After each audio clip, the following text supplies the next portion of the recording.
naman ako sa aking garden, sa aking mga tanim na talong. Ngayong araw na ito, ako naman ay mag-harvest. So, mga ka-grower, ipapakita ko sa inyo kung paano mag-harvest ng naka balot na talong. Ipapakita ko sa inyo kung gaano siya kakinis, mga ka-grower.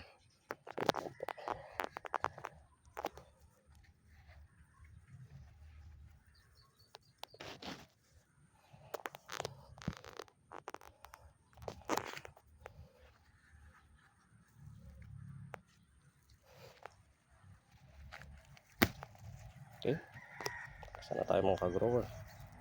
Then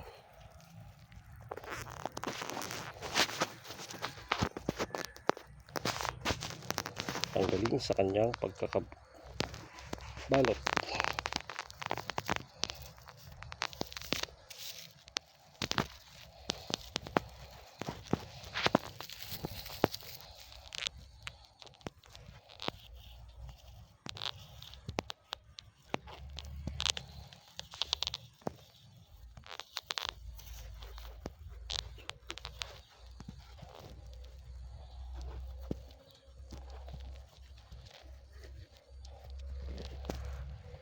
At yun na ang ating organic na talong.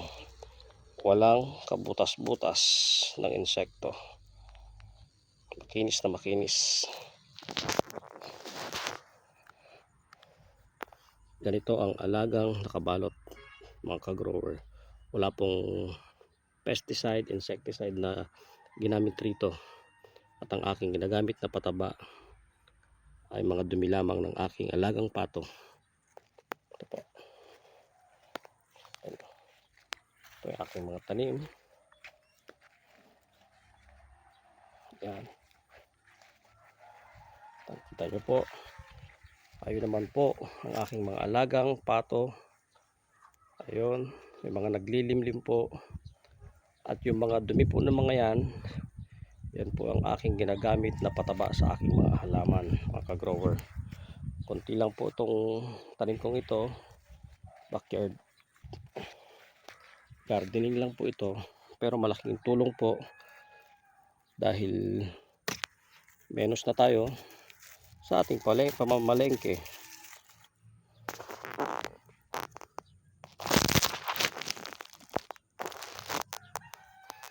Menos po tayo sa ating pamamalengke.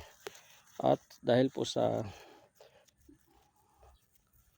wala pong insektong kumagat o sumira o yung pag hindi gaya na sa iba po na hindi naman sa nilalahat.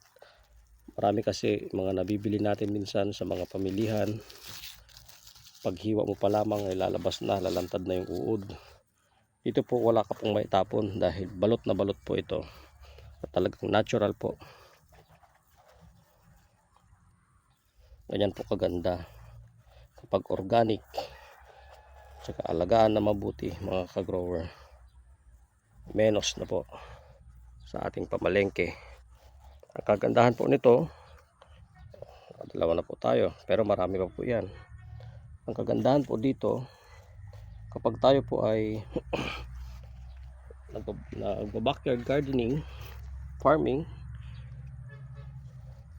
malaki po ang natitipid natin. Lalo kung magtatanim tayo ng talong, sa talong pa lang po survive na tayo kasi napakarami pong mga dishes na pwedeng gawin dito. Magsimula po tayo sa inihaw na talong, nilagang talong, pwede pong pritong talong, pwede pong tortang talong, ihalo mo sa yung sinigang, sa paksiw, sa mga Ilocano, sa mga dininding, sa mga katulad kong Ilocano, sa dininding. Napakasarap po niyan, mga ka-grower. At sigurado pa tayong ang ating nakakain ay insecticide free. Wala pong chemical.